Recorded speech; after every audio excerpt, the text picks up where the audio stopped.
The loudest sound in the room wasn't the shouting, it was the scratch of a pen against paper. Liam and his mother Beatrice looked at Sarah with smiles that could cut glass. They thought they had won. They thought they had tricked a useless housewife into walking away with nothing but the clothes on her back and a beat-up sedan.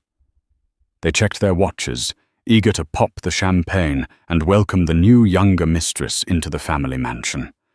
But they didn't know that the moment the ink dried on those divorce papers, a second document was waiting to be opened. A document that was worth $500 million. And it had one strictly enforced clause: Sarah could only claim it if she was legally single. The smile on Liam's face was about to die a very painful death. The conference room on the 42nd floor of the Sterling & Associates building was specifically designed to intimidate. It was all glass chrome and aggressive air conditioning. The view overlooked the Manhattan skyline, a sprawling testament to power and money. Two things Sarah Sterling currently had none of. She sat on the edge of the leather chair, her hands folded in her lap to hide the fact that they were trembling. She wore a simple navy dress, one she had bought at a discount outlet 3 years ago. Across from her sat the tribunal, her husband Liam Sterling, his mother, the formidable Beatrice Sterling, and their shark of a lawyer, Mr. Coburn. "Let's just get this over with, Sarah." Liam sighed, checking his Rolex Submariner.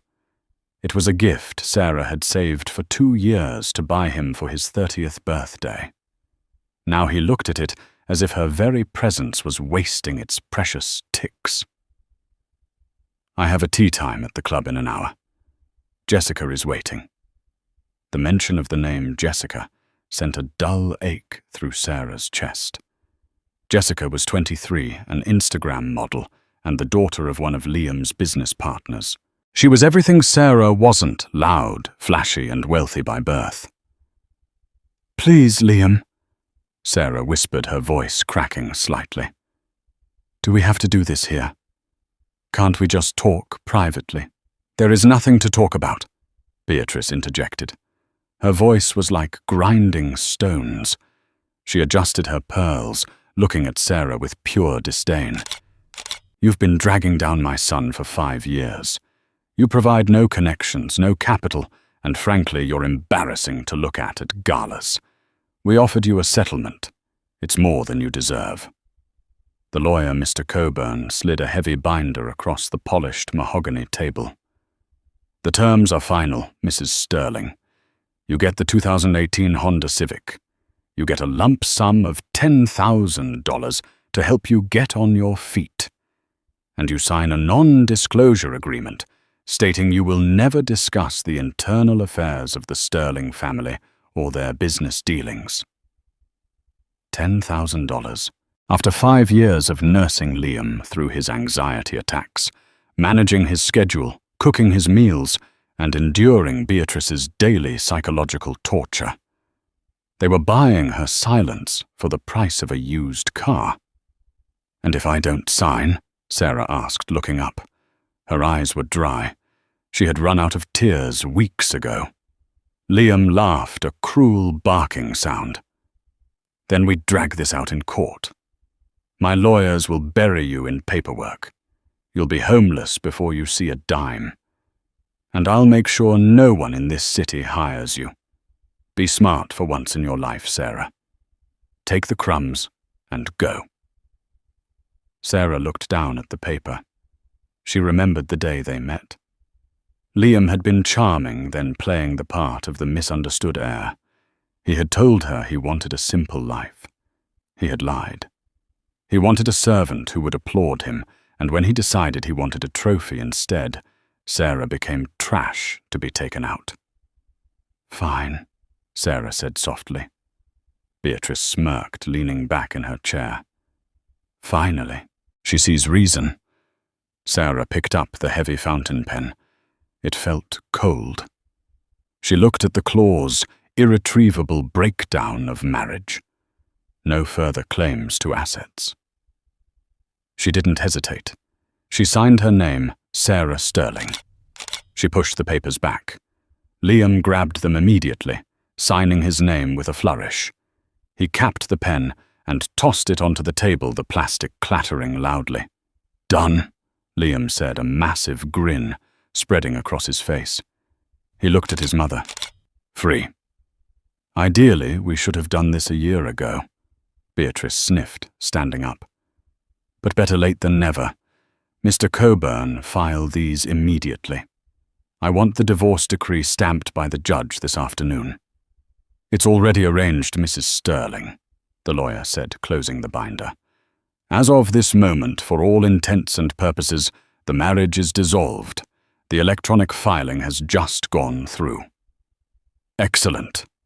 Liam stood up, buttoning his suit jacket. He looked at Sarah, his eyes filled with mocking pity. "Well, Sarah, good luck. You know where the elevator is. Don't expect a reference." Sarah remained seated. She didn't move toward the door. She didn't look devastated. She looked at her watch. "What are you doing?" Beatrice snapped. "Get out! You're trespassing." "I'm just waiting," Sarah said. Her voice was different now. The tremble was gone. It was steady, controlled. "Waiting for what, an Uber?"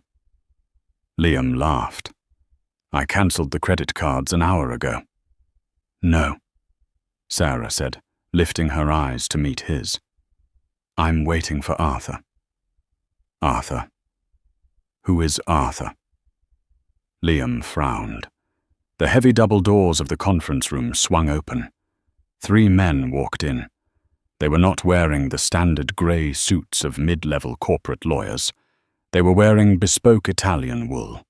The man in the lead was older, with silver hair and a presence that sucked the oxygen out of the room. He carried a briefcase that looked like it cost more than Liam's car. Mr. Coburn, the Sterling's lawyer, turned pale. He stood up abruptly, knocking his chair over. "Mr. Blackwood, Arthur Blackwood." Liam looked confused. "Who is this that—" Mr. Coburn stammered, "is the senior partner of Blackwood, Hale and Thorne. They represent the royal families and the Fortune 100. Arthur Blackwood ignored Liam and Beatrice completely. He walked straight to Sarah. He didn't look down at her. He bowed his head respectfully. "Excuse me, Miss Jenkins," Arthur said, his voice deep and gravelly. "Is it done?" Sarah pointed to the binder on the table. "They just signed, Arthur. The electronic filing went through 2 minutes ago. I am legally divorced." Arthur smiled. It was a terrifying smile, but not directed at Sarah. "Excellent. Then we can proceed." Beatrice stepped forward, her face turning red. "Who do you think you are bursting into my private meeting? Security." "Sit down, Beatrice," Arthur Blackwood said, without raising his voice. The command was so absolute that Beatrice actually froze. Arthur placed his briefcase on the table, pushing Liam's divorce papers aside as if they were napkins. He clicked the latches open. "I am here representing the estate of Silas Harrington," Arthur announced. The room went silent. Silas Harrington was a myth in the business world, a recluse billionaire who owned shipping lines' real estate empires and, crucially, was the majority shareholder of the bank that held the loans for Sterling Enterprises. "What does Harrington have to do with us?" Liam asked, his voice trembling slightly. "Mr. Harrington passed away 6 months ago," Arthur explained, pulling out a thick document bound in blue velvet. "He had no children, but he did have an estranged granddaughter, a granddaughter who ran away from the toxicity of high society to live a humble life, a granddaughter he watched from afar for years." Arthur turned the document around. "Mr. Harrington's will had a very specific bad husband clause," Arthur continued. "He knew his granddaughter had married beneath her station. He knew she married a man who was vain and cruel. Silas didn't want his fortune to go to her husband in a divorce settlement. So the trust was locked. Arthur looked at Liam, whose face had gone grey. The inheritance could only be executed the minute Sarah Jenkins was legally divorced and had no financial ties to Liam Sterling. Beatrice grabbed the edge of the table. "Sarah," she whispered, You're a Harrington." Sarah stood up. She smoothed out her cheap navy dress. She looked at Liam, who was staring at her as if she had grown a second head. "My mother was Silas's daughter," Sarah said calmly. "I didn't want the money. I just wanted a family. I thought I found that with you, Liam.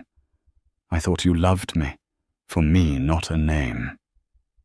She picked up the blue document Arthur had laid out. "But you proved me wrong every single day, for 5 years," she continued. "You called me poor. You called me a burden. You made me scrub the floors to earn my keep while you spent thousands on dinners with Jessica. Sarah, baby." Liam stammered, a desperate, sweaty smile forming on his face. He took a step toward her. Wait a second. This is a misunderstanding. I was stressed. You know I love you." "You signed the papers, Liam," Sarah said, her voice ice cold. "You smiled when you did it. I can tear them up." Liam lunged for the binder. Arthur Blackwood's 2 associates stepped forward, blocking him like a wall of granite. "The filing is electronic, Mr. Sterling," Arthur said smoothly. "It is irrevocable. You wanted her gone. She is gone." "Now," Sarah said, turning to Arthur, "read them the inventory, please." Arthur Blackwood adjusted his spectacles and opened the first page of the inventory.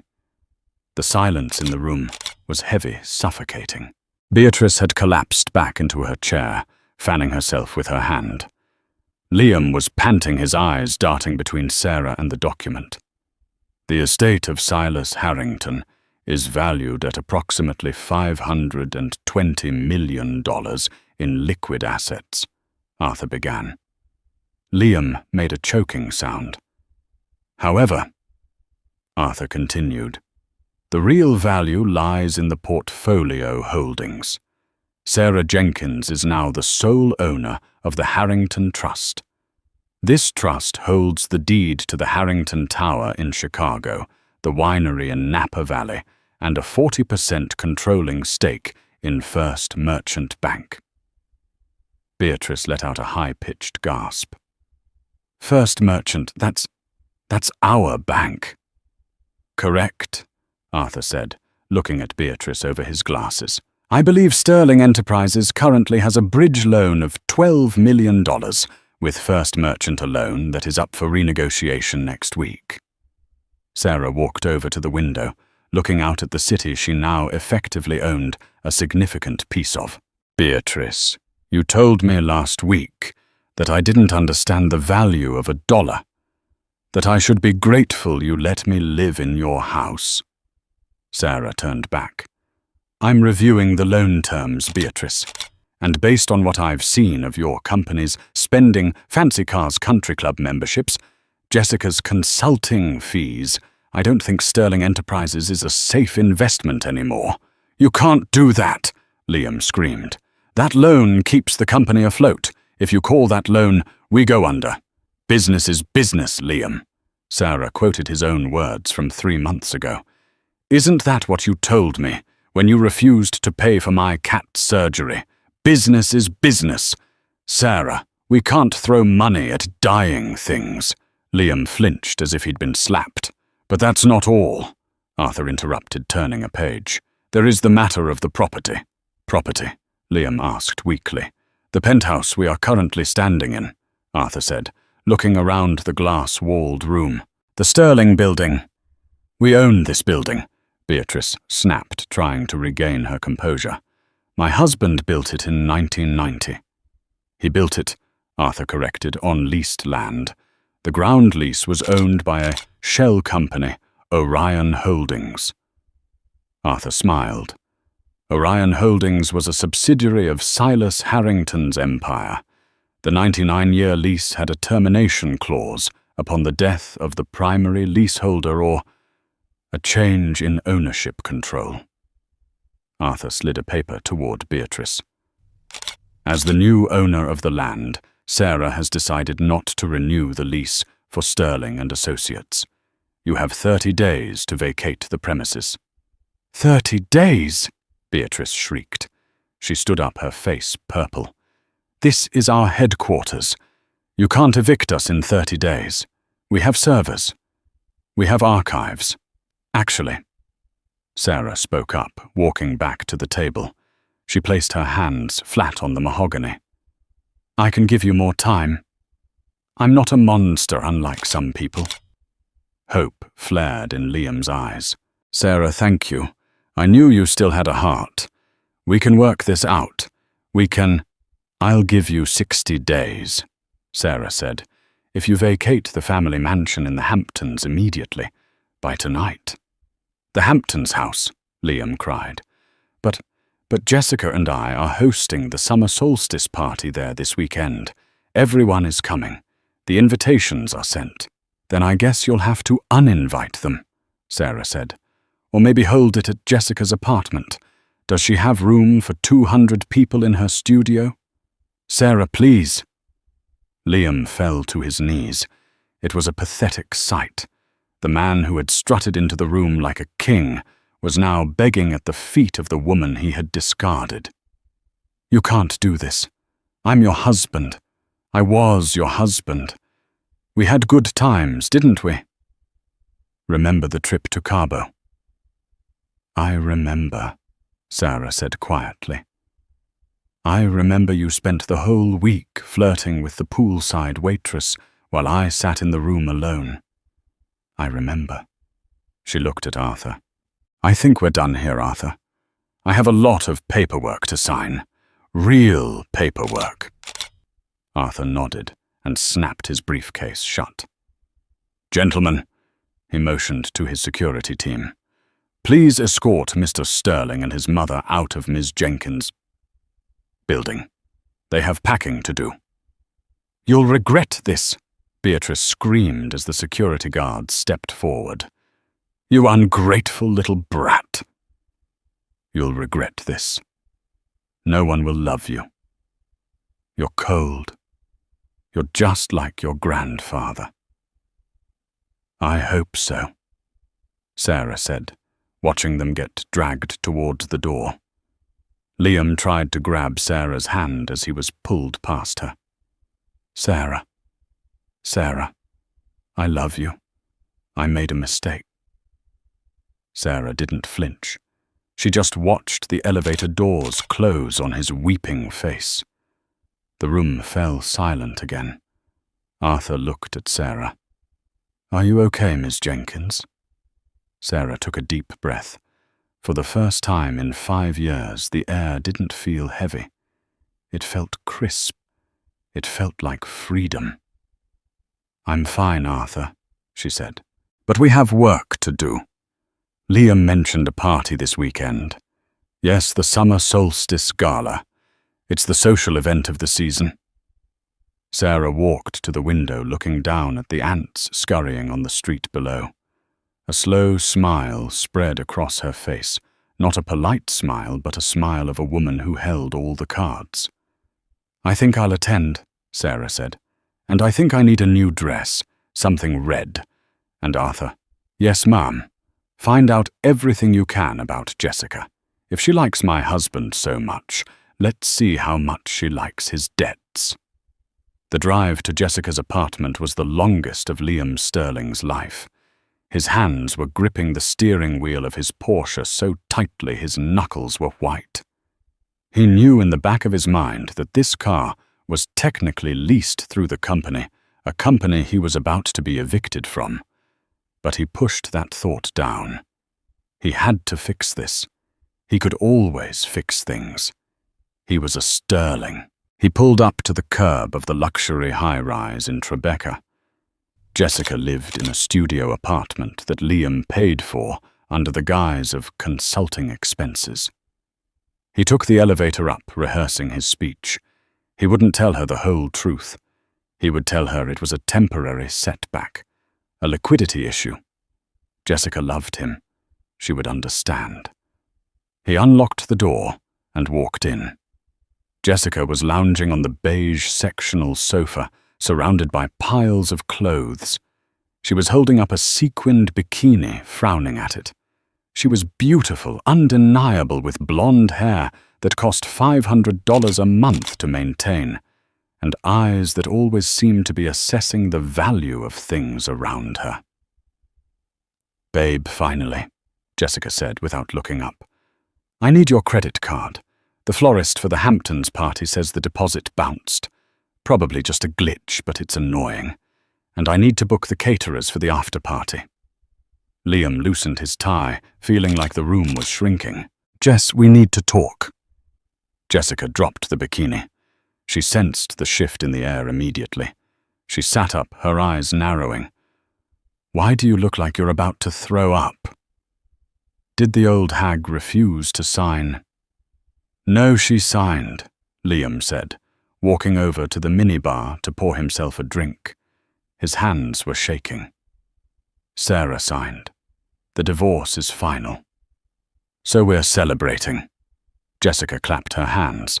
"Pop the champagne. Why the long face? There was a complication." Liam downed the scotch in one gulp. "It turns out Sarah had some hidden assets. Family money we didn't know about. So who cares?" Jessica rolled her eyes. "Let her keep her little savings account. We have the company. We have the Hamptons house." "That's the thing." Liam turned to face her. "We don't.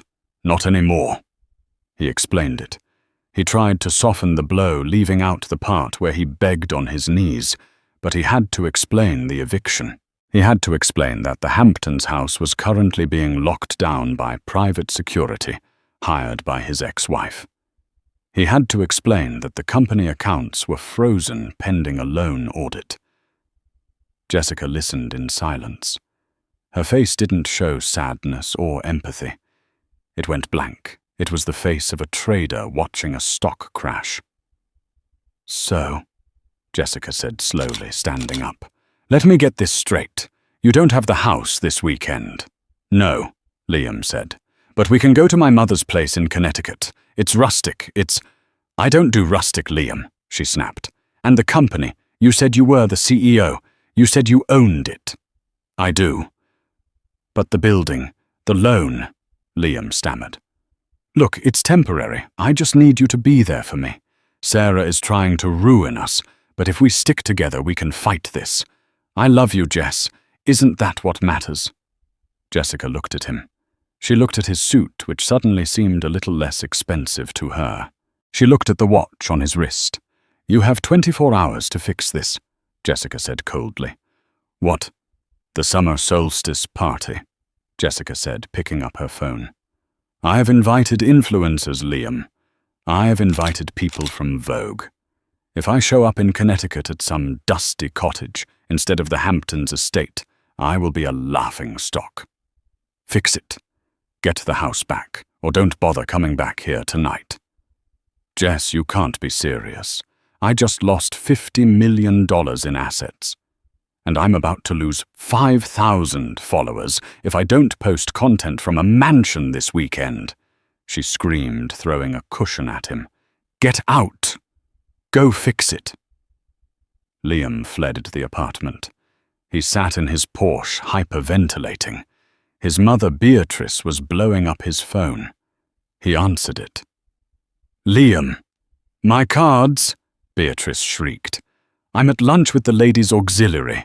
The waiter just told me my platinum card was declined. Do you have any idea how humiliating this is?" "Mother, stop screaming." Liam rubbed his temples. "Sarah froze the company accounts. The cards are linked to the business." "Fix it," Beatrice yelled. Go to her, apologize, do whatever you have to do. We cannot be poor, Liam. I refuse to be poor.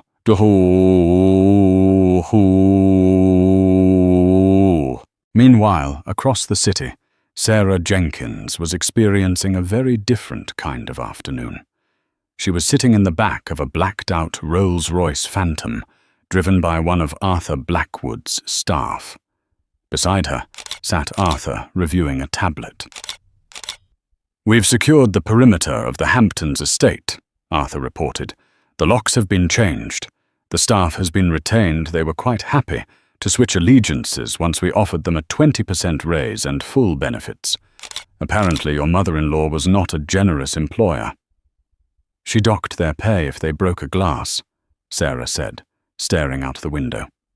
"Arthur, I need a stylist." Arthur tapped his screen. "I have arranged for a private viewing at Maison de Valois in Soho. They closed the store for you."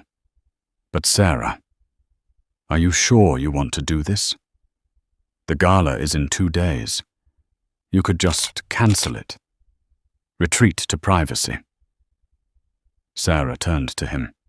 Her eyes were hard. "For 5 years I was invisible, Arthur.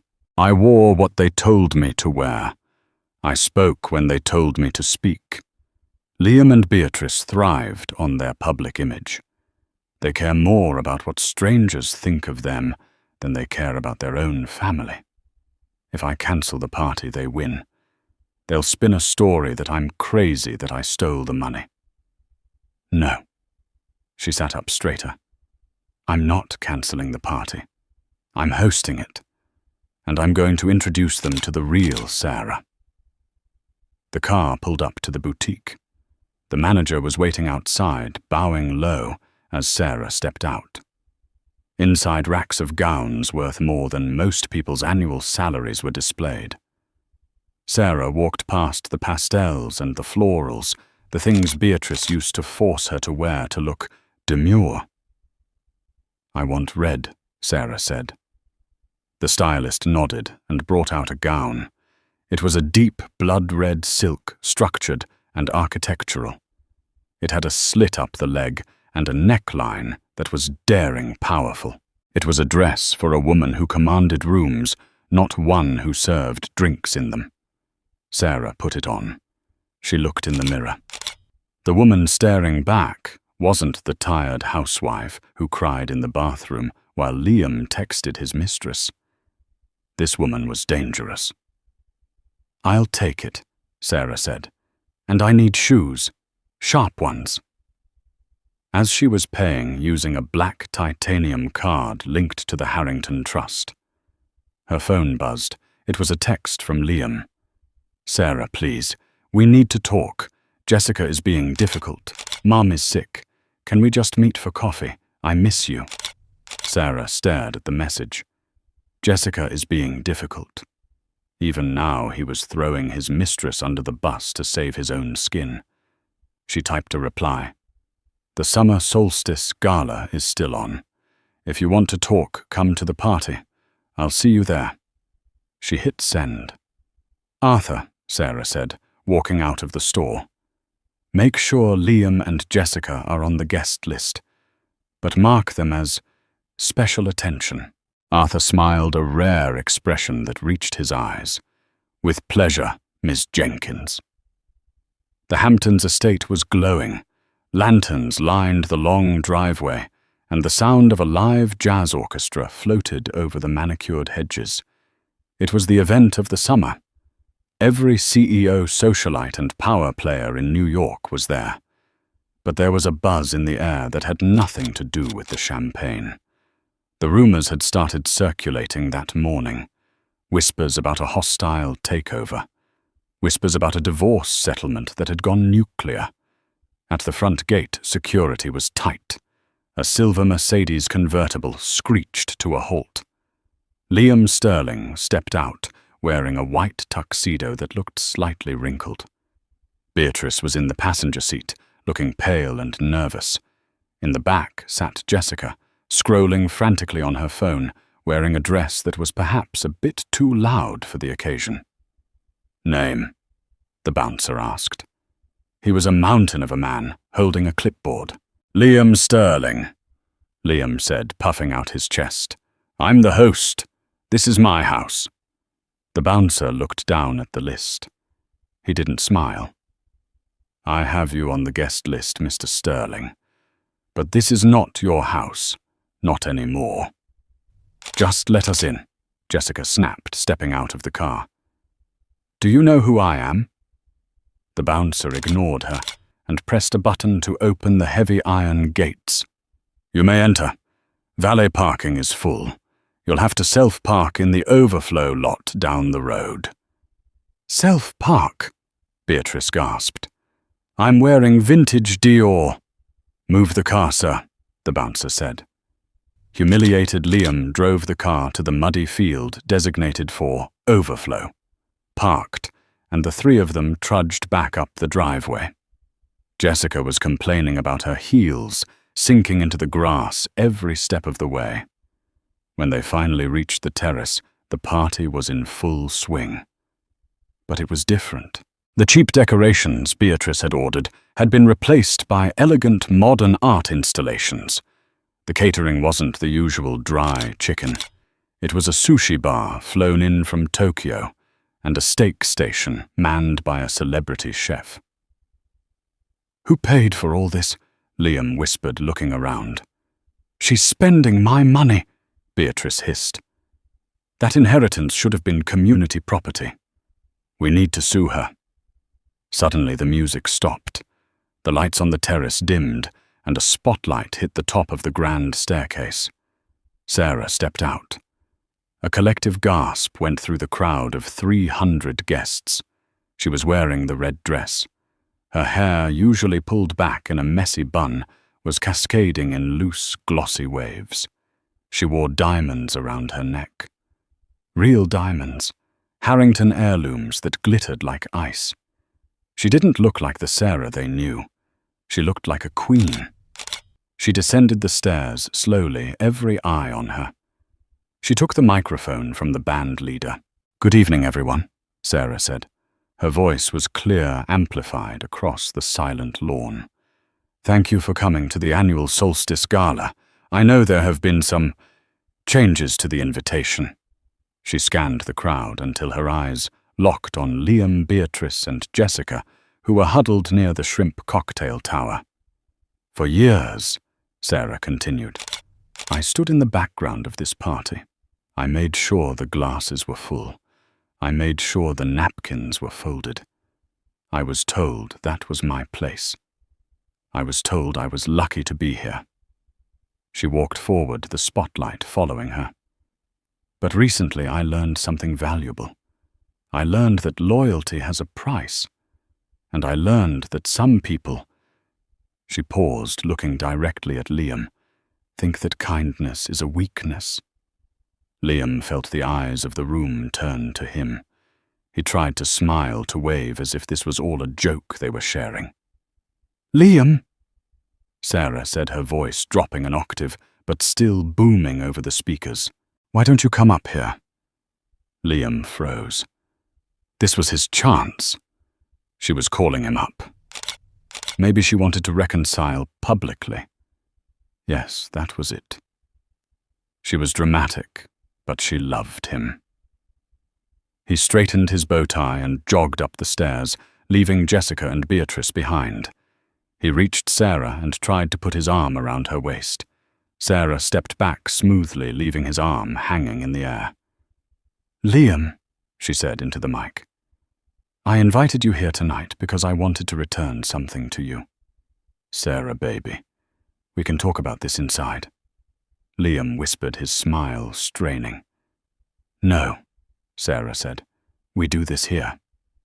Arthur Blackwood stepped out from the shadows carrying a silver tray. On it was a single, small envelope. Sarah picked it up. "This is the invoice for the last 5 years, Liam," Sarah said. "It includes the consulting fees for your mistress, Jessica. It includes the embezzlement from the company accounts to pay for your mother's gambling debts, and it includes the loan recall notice from First Merchant Bank," the crowd murmured. "Gambling debts?" Mistress, Jessica down in the crowd, turned pale. People were backing away from her as if she were contagious. "The bank is calling the loan Liam," Sarah said, handing him the envelope. "You owe $12 million. It is due at 9:00 a.m. on Monday. If it is not paid, Sterling Enterprises will be seized and liquidated." Liam stared at the envelope. You can't do this. I'm your husband." "Ex-husband," Sarah corrected. "And I'm not doing this. You did this. You spent money you didn't have to impress people who didn't care about you. You cheated on the only person who actually had your back." She turned to the crowd. "Enjoy the party, everyone. The bar is open all night, but Mr. Sterling and his guests are leaving." Security guards materialized out of nowhere. They flanked Liam. "No, no," Liam shouted, the veneer finally cracking. Jessica, tell her we're in love." He looked down into the crowd, searching for his lifeline. Jessica was gone. She hadn't waited for the end of the speech. The moment she heard $12 million debt, she had slipped into the crowd.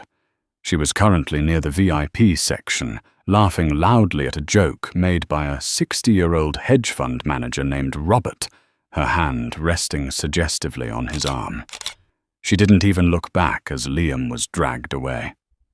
Beatrice tried to scream, "I am a Sterling," but she was escorted out swiftly, her heels dragging in the grass. Sarah stood alone on the staircase. She watched them go. She didn't feel happy. She didn't feel sad. She felt clean. A handsome man in a tuxedo, one of the banking partners from London she had read about in the files Arthur gave her, stepped forward. He raised a glass to her. "To the new hostess," he said. "To the new hostess," the crowd echoed. Sarah smiled, the first real smile in years. But the night wasn't over. As the band started playing again, Arthur approached her, looking serious. "Miss Jenkins," he said quietly, "we have a problem. We just accessed Liam's private email server during the seizure. There's something you need to see. It wasn't just greed, Sarah. There was someone else pulling the strings behind Liam. Someone much more dangerous." Sarah's smile faded. "Who?" Arthur handed her his tablet. "Does the name Vanguard Corp mean anything to you?" Sarah felt a chill run down her spine. Vanguard Corp was the company that had driven her grandfather, Silas Harrington, into hiding 20 years ago. "Liam was working with them," Sarah whispered. "No," Arthur said. "He was being used by them. They knew who you were, Sarah, even before you knew. They set Liam up to marry you. They've been watching you for 5 years. The twists were just beginning. The morning after the gala, the headlines were brutal.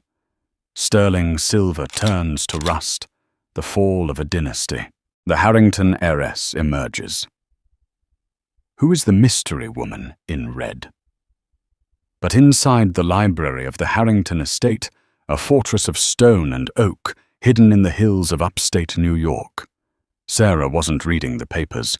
She was staring at a wall of monitors that Arthur's team had set up. "Explain it to me again, Arthur," Sarah said, her voice steady.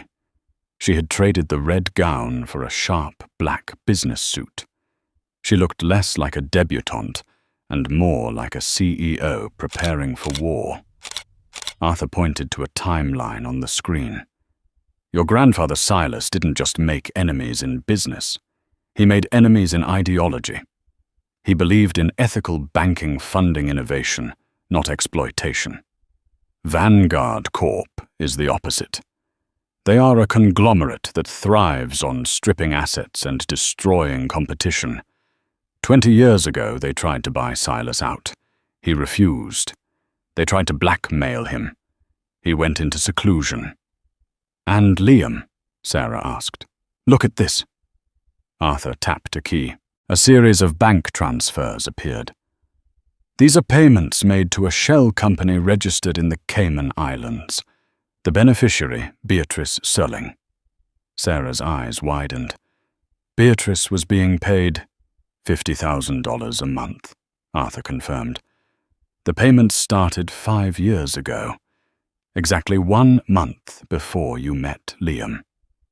Sarah felt the room spin. "They set me up. The spilled coffee. Liam bumping into me at the library. It wasn't fate. It was a job." "Vanguard knew you were Silas's only heir," Arthur explained grimly. "They couldn't kill you too suspicious, and the trust would just go to charity. They needed to neutralize you. They needed you married to someone weak, someone controlled, someone who would keep you so busy with domestic misery that you'd never look for your grandfather. And if you ever did inherit, they assumed Liam would have spousal control over the assets. But they didn't know about the bad husband clause," Sarah realized. "Precisely." Arthur nodded.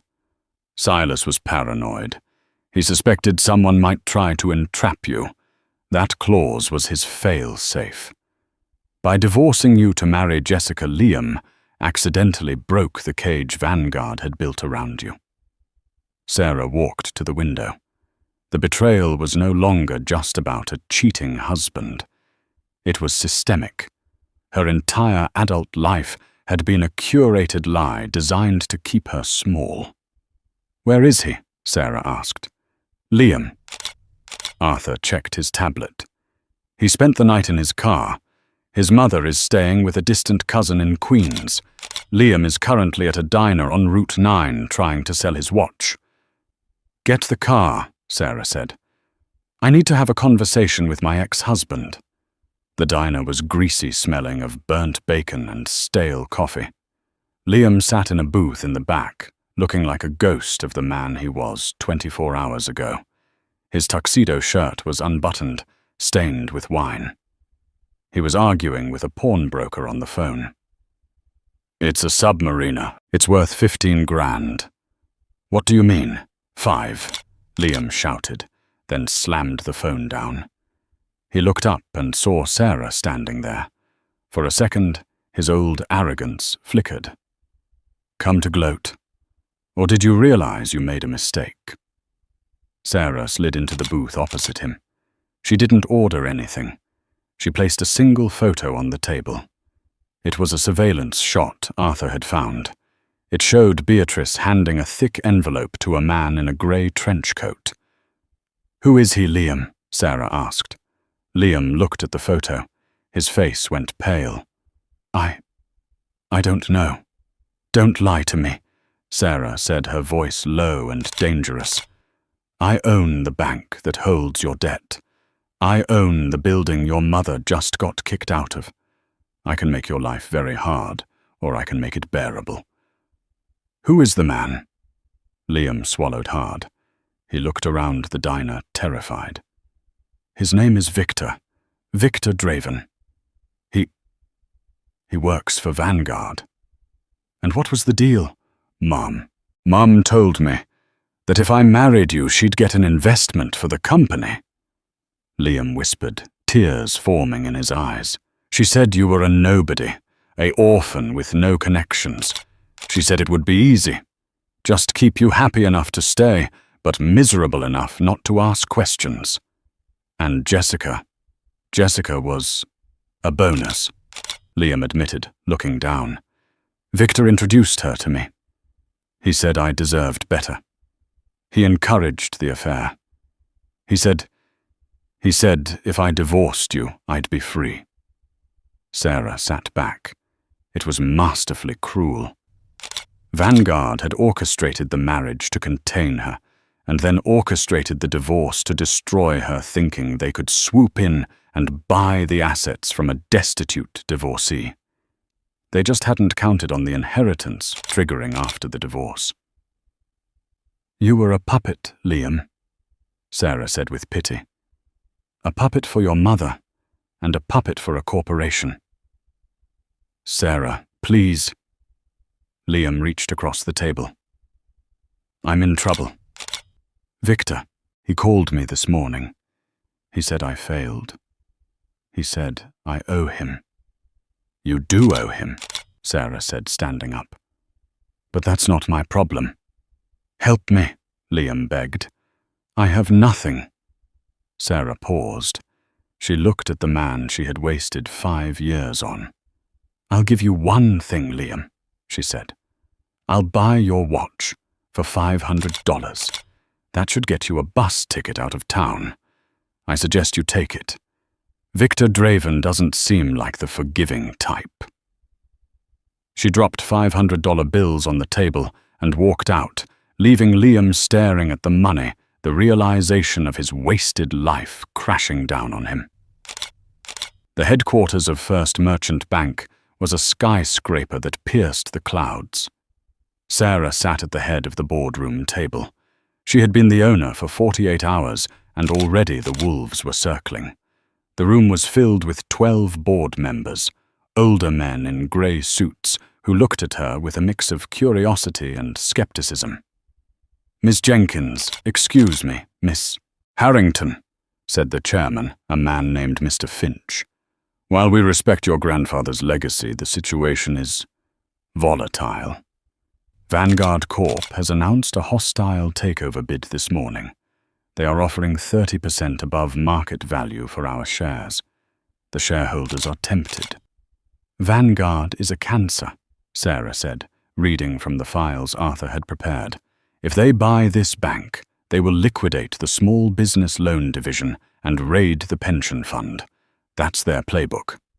"That may be true," Finch sighed, "but money talks. Unless you have a counter-strategy, the board has a fiduciary duty to consider the offer." The double doors swung open. A man walked in. He was tall, wearing a charcoal suit that fit too perfectly. He had slicked-back dark hair and a smile that didn't reach his eyes. "Victor Draven," Arthur whispered in Sarah's ear. "My apologies for the interruption," Victor said, his voice smooth like oil. "I represent Vanguard Corp. I thought I should deliver our updated offer in person." He slid a folder down the long table. It stopped perfectly in front of Sarah. "Ms. Harrington," Victor nodded to her. "Or should I call you Mrs. Sterling? Oh wait, that's right. Divorced. A shame. Liam was such a promising young man." Sarah didn't flinch. "State your business, Mr. Draven, and then get out of my building."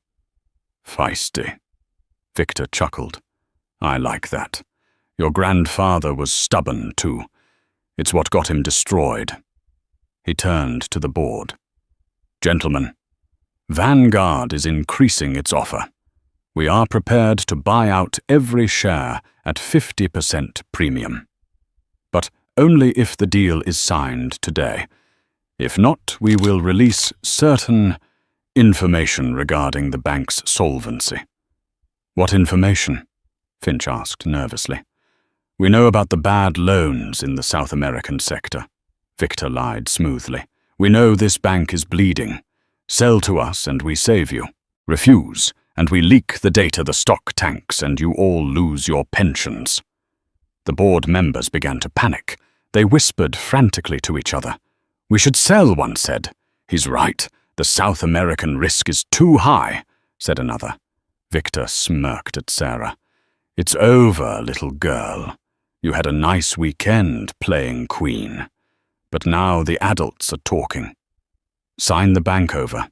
Go buy an island. Disappear." Sarah looked at Victor. She looked at the terrified board members.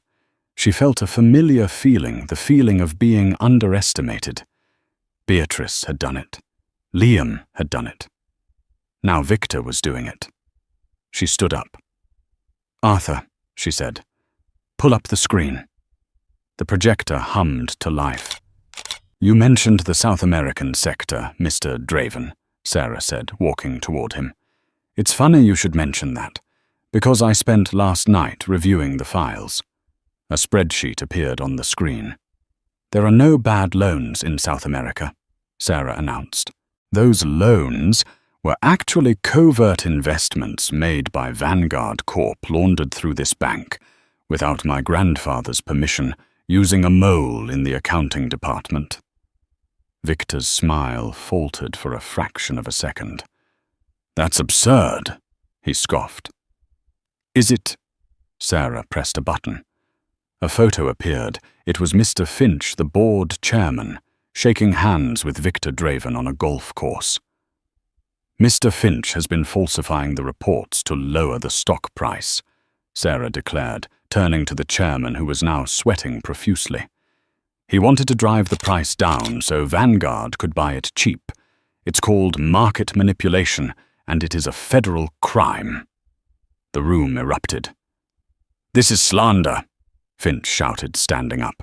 "It's evidence," Sarah countered, throwing a stack of papers on the table. "Arthur's team traced the offshore accounts.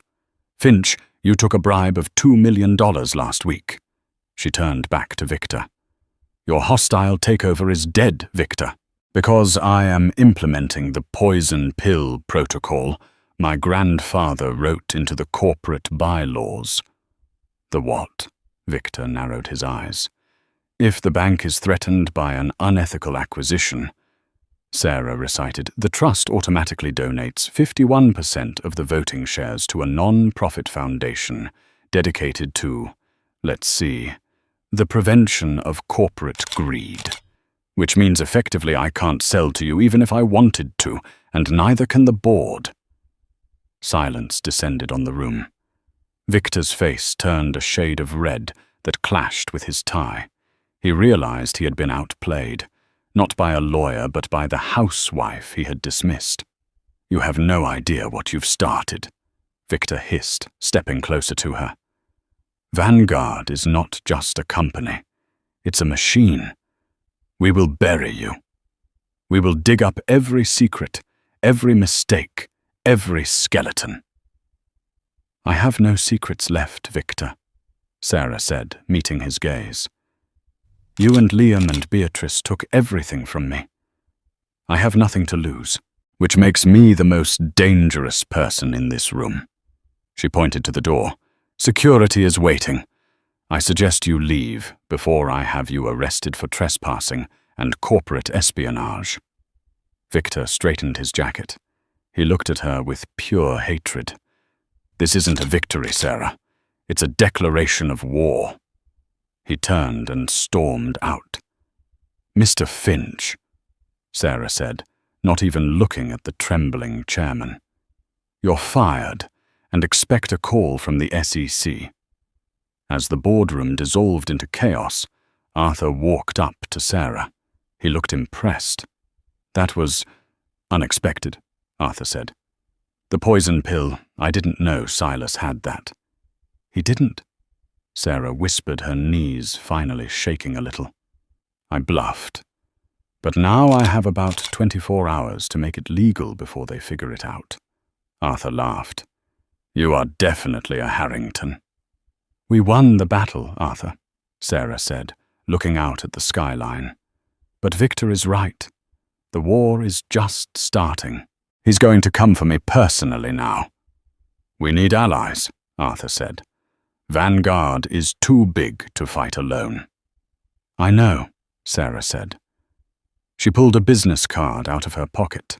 It was a card given to her by the handsome man at the gala, Ethan the European investor. "Get me a meeting with Ethan Vane. He represents the only banking consortium Vanguard is afraid of." "Ethan Vane?" Arthur raised an eyebrow. "He's known as the corporate assassin. He's not an easy man to charm." "I'm not looking for a date, Arthur," Sarah said, her eyes cold. "I'm looking for a weapon." Sarah met Ethan Vane at midnight in a private hangar at JFK. He was leaning against a sleek jet, looking every bit the corporate assassin Arthur had described. "You're the woman who bluffed a boardroom," Ethan said, not offering his hand. "Arthur tells me you need protection from Vanguard." "I don't need protection, Mr. Vane," Sarah replied, stepping into the light. "I need ammunition. Vanguard is overextended. I have the internal documents proving they manipulated my bank's stock. If you buy the controlling stake now, we can dismantle them piece by piece. You get their assets, I get my piece." Ethan studied her for a long moment. A slow grin spread across his face. "I like your style, Sarah. We have a deal." With Vane's capital securing the bank, Vanguard's hostile takeover collapsed within hours. Victor Draven was fired before the market opened the next day. But the final nail in the coffin came from an unexpected source. Later that afternoon, Sarah's secretary buzzed in a visitor. It was Jessica. The mistress looked different. No heavy makeup, no designer dress. She wore jeans and a t-shirt, looking tired. She placed a small flash drive on Sarah's desk. "What is this?" Sarah asked, cold. "Liam was paranoid," Jessica said, her voice flat. "He recorded every conversation with Victor Draven. He thought he could use it to blackmail Vanguard for more money later. I stole it from his glove compartment while he was sleeping in the car." "Why give this to me?" Sarah asked. "You hate me." "I don't hate you," Jessica shrugged. "I wanted your life, but watching Liam cry in a parking lot, I realized he was never the prize. You were the one holding it all together." She turned to leave. "Use it. Destroy them. I'm going back to Ohio." Sarah plugged in the drive. It was all there. Bribery, extortion, fraud.